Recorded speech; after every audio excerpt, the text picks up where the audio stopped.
Срдечно добре дојде во новата епизода на Автомагазин. Колку глобалните политички токови се вртат против Кина, од неа доаѓаат позитивни вести за иднината на електричните возила. Офанзивата на Hyundai продолжува преку новата генерација на i30. Джезерот на Honda започнува нова светска турнеја, чиј старт е закажан за следната недела. Од Цуфенхаузен стартува Cayenne GTS, додека Lada X-Ray има шанса да стане првиот модел од Toyota кој експресно ќе биде пензиониран поради лошата продажба. Но дали е само тоа? Гигантите Volkswagen и Ford постигнаа договор за деловно-техничка соработка, но остануваат конкуренти на пазарот. Илон Маск повторно мешетари, а ние се занимававме со возење по терени со Suzuki Jimny. Почнуваме со флеш вестите.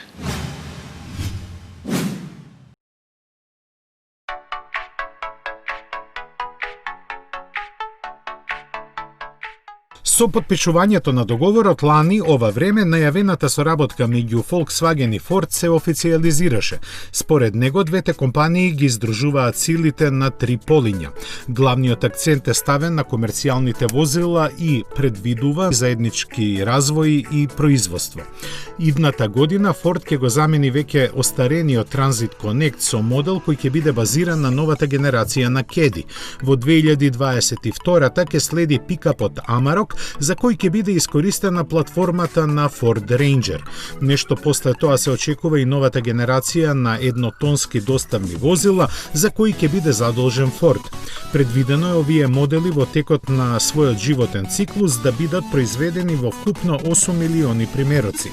Второто поле на соработка ќе бидат електричните возила, при што Volkswagen, почнувајќи од 2023 година, ќе му ја отстапи својата наменска платформа на Ford.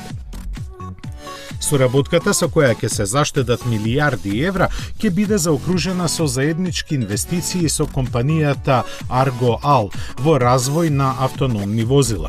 Во соопштението за јавност дополнително е објаснето дека овој стратешки сојуз не предвидува никакво здружување или пак размена на акции меѓу Volkswagen и Ford, како и тоа дека двете компании понатаму пазарно ќе делуваат независно како конкуренти.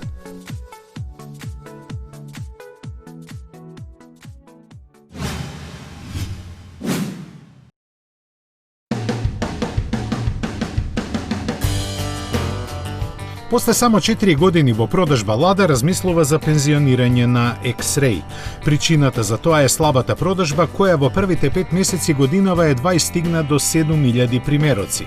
На одлуката за судбината на овој интересен кросовер ќе влијаат и промените во стратегиите на Renault, кој е мнозински сопственик на АвтоВАЗ. Имено, иако има потенцијал за тоа, французите не сакаат X-Ray да се најде на европските пазари за да не конкурира на Dacia Sandero, степови. А тоа и ќе се случи бидејќи двата модела ја имаат истата механичка основа, а рускиот е со далеку поатрактивен дизајн. И цената би му била привлечна. Основната верзија на X-Ray во Русија се продава за 7000 евра. Опремена е со 1,6 литарски бензинец со 106 коњски сили, а во крос изведбата има и Ride Select систем кој со избор на 5 режими на возење го заменува погонот на сите тркала.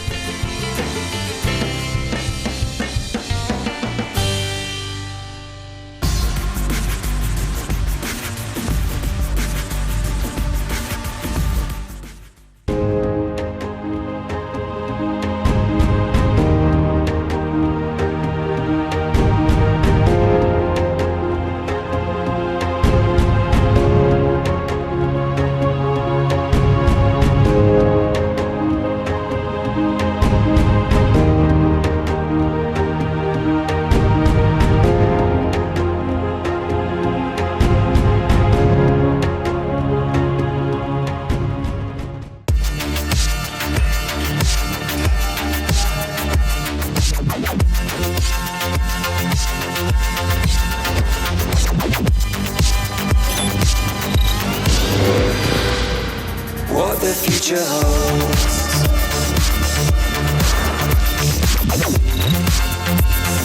Waiting for the stars to align.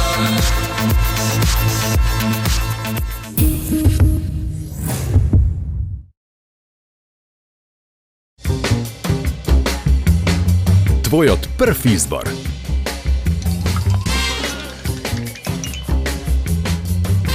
Брилијант. Водечко масло за јадење според потрошувачите во Република Македонија по сите карактеристики.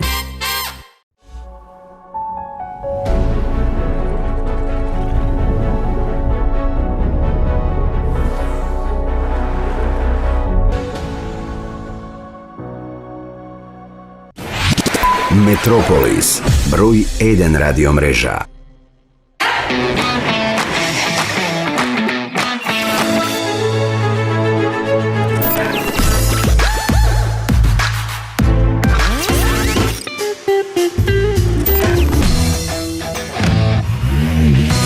Едноставно до нов автомобил.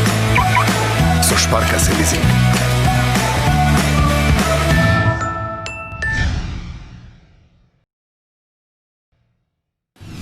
Електричните автомобили никако да го пробијат мразот, пред се поради цената и капацитетот на батериите. Полека, но сигурно работите доаѓаат на своето место, доколку светот го гледате како глобално село.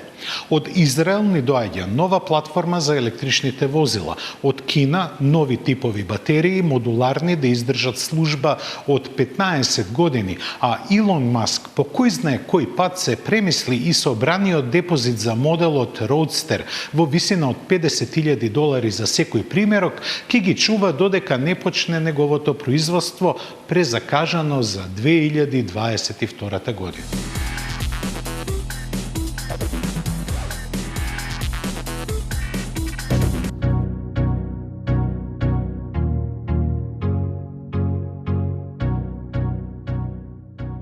Израелската стартап компанија REE Auto представи ултрафлексибилна платформа наменета за електричните возила, целосно различна од се што досега сме виделе.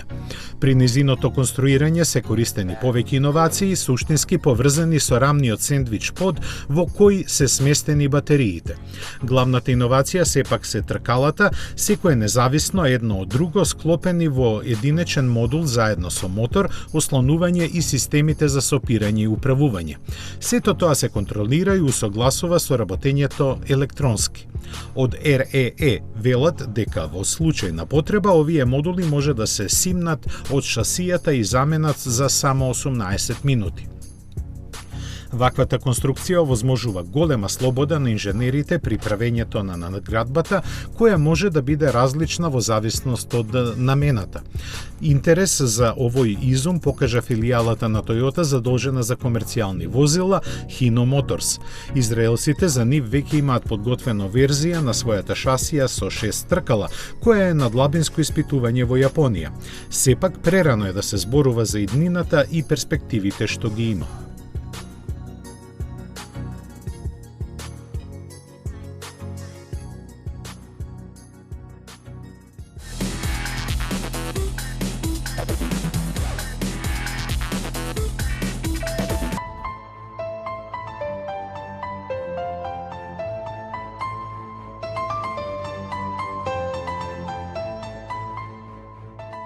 Завршуваат ли ноќните мори за производителите на електрични возила? Кинеската компанија Contemporary Amperex Technology Limited или на скратено CATL е подготвена да започне со производство на батерии кои ќе траат 16 години и со кои ќе може да се поминат 2 милиона километри. Тие велат дека наскоро ќе започнат да примаат нарачки за нив по цени кои се за само 10% повисоки од досегашните.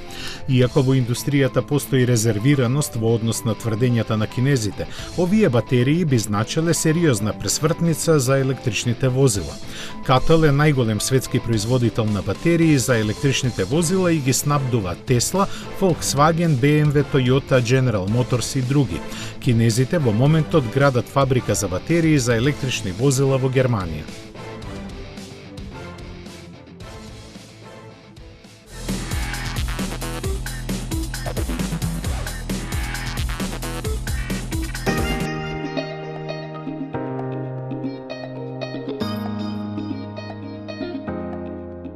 Илон Маск се врати на старите навики да ветува, а да не исполнува.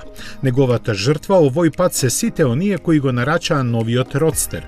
Колку ги има не знаеме, но тие за него веќе платија по $50,000 депозит. Нарекувајќи го десерт кој доаѓа после главното јадење, Маск кажа дека тој ќе пристигне откако профитабилниот Cybertruck ќе влезе во производство, што значи некаде во 2022. Не се знае ниту дали ќе ги задржи првичните спецификации, 1000 конски сили, забрзување до 100 за 2 секунди и максимални 400 км на час. Овој модел првично беше најавен уште за 2014 година како наследник на истоимениот спортист кој лансираше Тесла во светот на автомобилите. Тој беше направен на лесната платформа на Lotus Elise и стана првиот електричен автомобил кој можеше да помине повеќе од 320 км. Неговата цена изнесуваше $110,000, а беа произведени само 2450 возила. Од новиот ростер се очекува продажба од 10,000 возила годишно.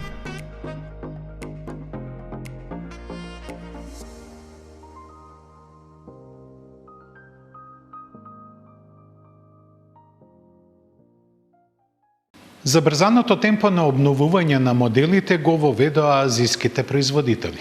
Минатата недела, само по 2 години поминати на пазарот, Hyundai Santa Fe беше заменет со нов, а наскоро во салоните покрај Tucson доаѓа и новата генерација на i30.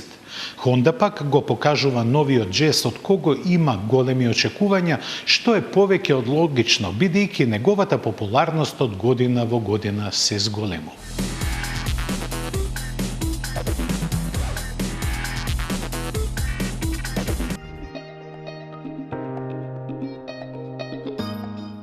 Hyundai прв во Европа ги рестартираше своите погони, а од нив веќе започна да излегува обновената верзија на i30.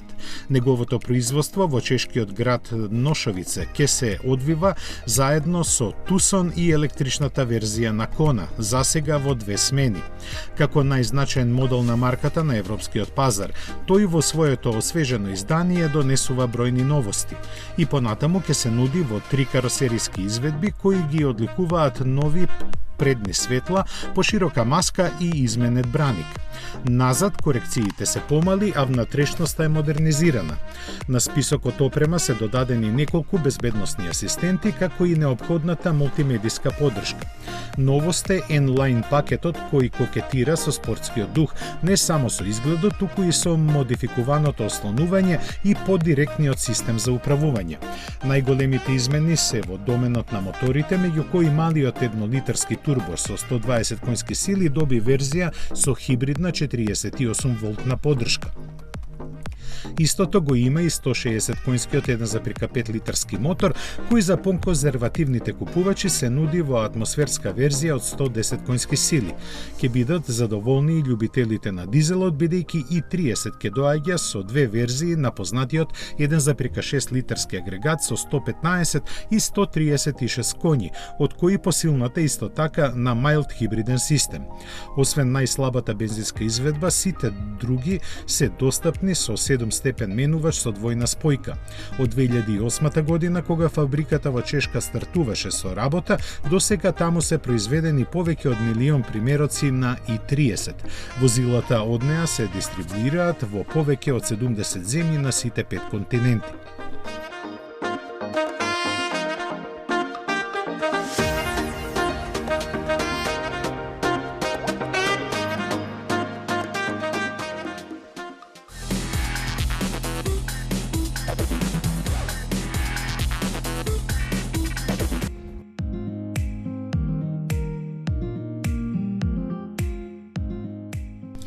Honda потсети дека со доаѓањето на летото ќе започне продажбата на новата генерација на Jazz. За почеток само на одбрани европски пазари. Причината на ограничениот настап е очекуваната голема побарувачка за овој, како велат, најпаметен градски автомобил. Тој, освен што темелно е обновен, сега се нуди со хибриден погонски склоп како единствена опција. Карактеристика му е што, за разлика од другите хибриди, при помали патни брзини, бензинецот само произведува струја за електромоторот со 109 конски сили, кој го задвижува возилото. Дури при автопатски брзини се остварува механичка врска и бензинскиот мотор ги испраќа на тркалата своите 98 коњи. Во град нормално работи само електромоторот кој струјата ја црпи од литиум-ионската батерија. Сето ова резултира со просечна потрошувачка на горивото од 4,5 литри и емисии на јаглеродиоксид од 102 грама на километар според WLTP нормите. Оваа напредна технологија ја зголеми цената на џез на дури 22.000 евра, колку што ќе чини во Германија. Новост во понудата е и Кростар изведбата, на која црните заштитни пластики и кровните носачи и даваат поробусен изглед.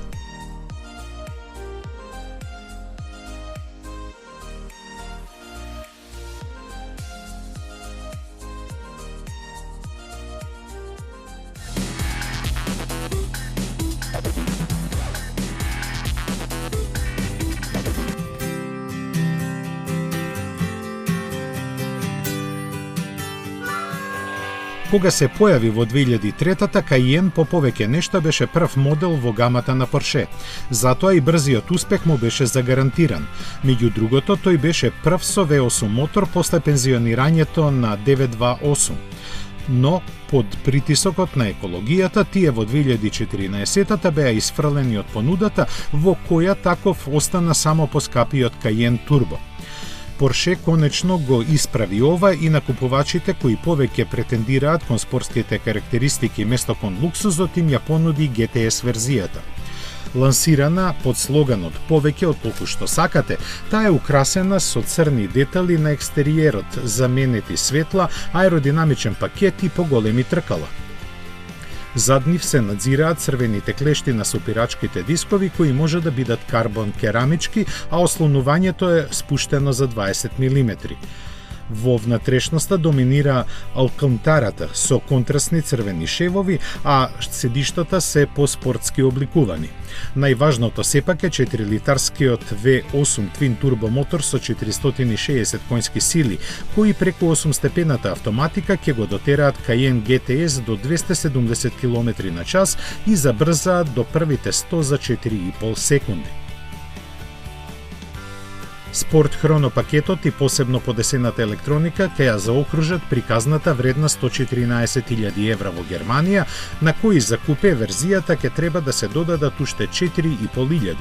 Производството во фабриката на групата од Братислава веќе е започнато, а испораките ќе стартуваат на почетокот на идниот месец.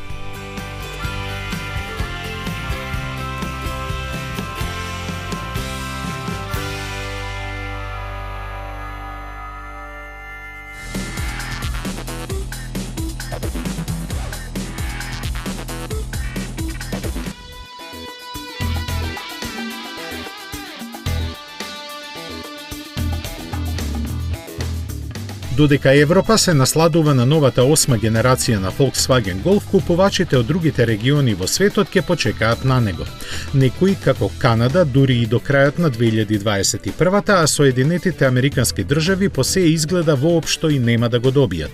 Според засега достапните информации, таму Golf 8 ќе се нуди само во своите перформансни изведби, а тие со доцнењето на регуларните верзии стануваат поинтересни за купувачите кои во такви моменти добиваат поголема ексклузивност. Доказ за тоа е Австралија, каде токушто започна продажбата на финалната едиција на Golf 7R.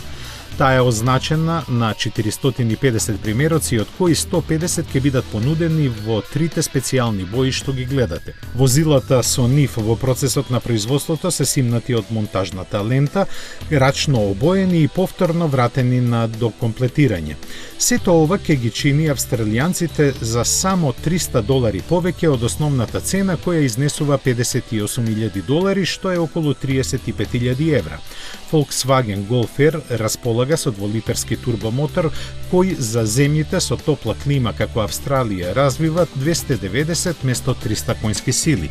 Таму за овој модел лани се одлучија нешто над 2000 купувачи, што е 14% од целокупната продажба на Golf.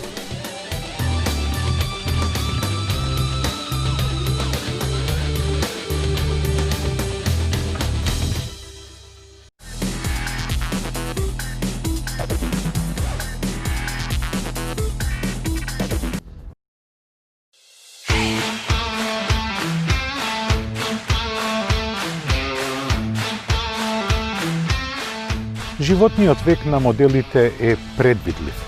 Ке се лансира нов модел, ке потрае 2-3 години на пазарот, следува редизајн, односно рестайлинг и потоа, после исто толку време, следува нова генерација.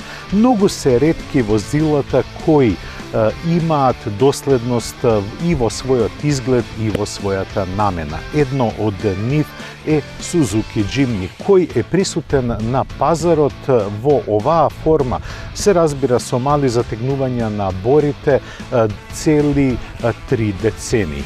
Со новата генерација која дојде на пазарот некаде пред неполни 2 години, Jimny покажа дека доследноста вреди пари. Не само поради изгледот, туку и поради димензиите. Тој е најстар во сегментот на спортско корисни возила од сегментот Б.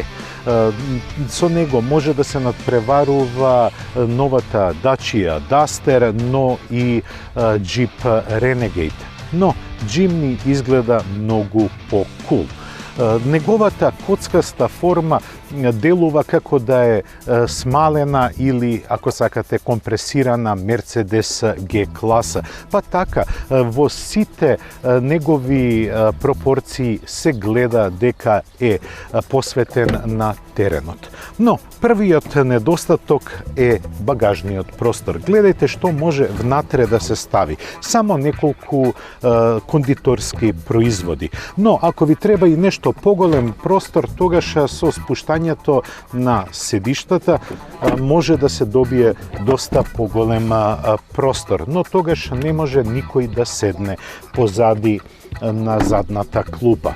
Но овој модел е скроен да биде во функција на младите и да ги исполнува младешките потреби. А една од младешките потреби е и офроуд перформансата, која Jimny ја има не само во изгледот, туку и во техниката.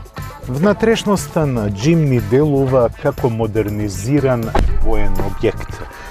Она што е фасцинантно е што е задржан дизајнот на централната конзола исто како и пред 30 на години. Дури и обликот на седиштата е идентичен. Модернизираната внатрешност се препознава кога ќе се даде контакт. На врвот на централната конзола е сместена во боја монитор осетлив на допир, на кога се испишуваат многу параметри од возилото и модернизиран е кластерот на манипулаторите за клима уредот. Но неговата вистинска намена се гледа кога ќе разгледате малку околу. Пред се тоа е оваа палка која ви дозволува погонот од задните тркала да го трансформирате на сите 4, па дури и да имате блокада на диференцијалот. Да видиме како во пракса делува Jimny, кој е познат по своите офроуд карактеристики.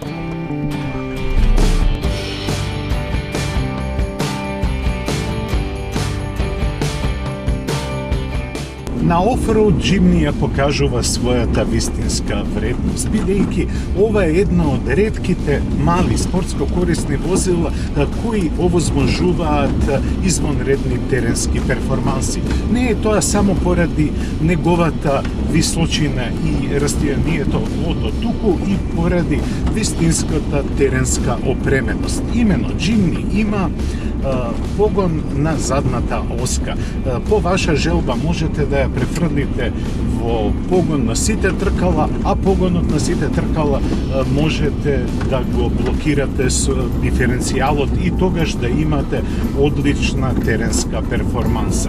Благодарение на малото меѓуоскино растојание, Jimny како да подрипува на теренот и многу добро се мести за било која акција која сакате да ја превземете.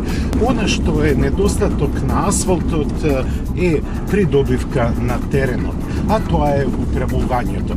Кога сте на терен, треба да имате што поголемо движење на воланот за да можете да ги процените и да ги извршите маневрите како што треба, бидејќи кога воланот има многу мал од можни се и многу веројатни се грешки при управувањето во сложени услови, како што се на терен.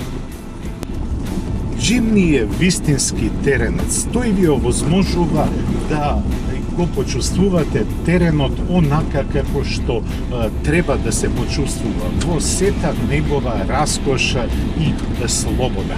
Во внатрешноста на Джимни немојте да барате никаква софистицираност, ниту пак поголема удобност од аспект на одложување и складирање на предмети. Еве, на пример, да кажеме, нема каде да се остави ниту поголем паметен мобилен телефон, бидејќи просторот е тој и конципиран онаков како што е. Но, доколку во прв план ви се теренските возни својства, тогаш Джимни едноставно ќе го обожувате. Ова возило е направено не само да господари на теренот, туку и поради неговата мала димензија многу е добар за возење во град.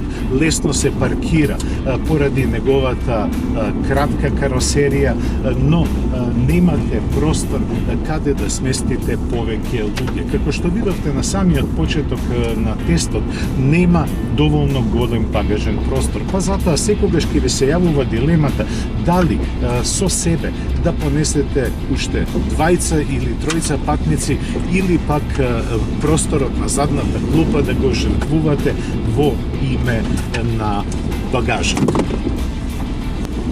Джимни испод хаубата има 1,5 литрен бензински мотор кој располага само со 100 конјски сили. Тој е направен да биде едноставен, впрочем исто како и неговиот претходник наречен Самурај, кој беше познат по своите теренски способности. Но Джимни покрај едноставниот изглед ги задржа и одличните алпинистички способности што ги имаше неговиот претходник Самурај. Со голема леснотија ги совладува на горнините, како и секаков терен. За време на возењето јас успеав да поминам вистински 170 километри на офроуд. Бев дури на китка и го возев Джимни на оној познат наш теренски тест полигон, каде го доведовме, како што гледате, на работ на неговите можности. Но Джимни како да нема раб на можности. Тој стоички ги прифаќа сите предизвици. Неговата цена 19.700 евра не е така наивна и не е така ефтина. Но за вистинските љубители на офроуд возењето оваа цена е реална. Бидејќи со Джимни нема да имате пречки на теренот, не само поради малата димензија, не само поради краткото меѓуоскено расстојание, туку и со примената на умната технологија, која со мала сила ви овозможува да поминете тежок терен. Доколку сакате софистицирано теренско возило, тогаш Джимни нема да ви се допадне. Но доколку барате вистински теренец кој е застанат во времето, зборувам во времето застанат од аспект на решенијата во интериерот, тогаш малиот Джимни ќе го обожувате. Едноставно тој има одлични возни својства, едноставен изглед и многу квалитетни теренски способности. Ова беше се што подготвивме за ова издание на Автомагазин. Срдечен поздрав до следното издание за 7 дена. До гледање.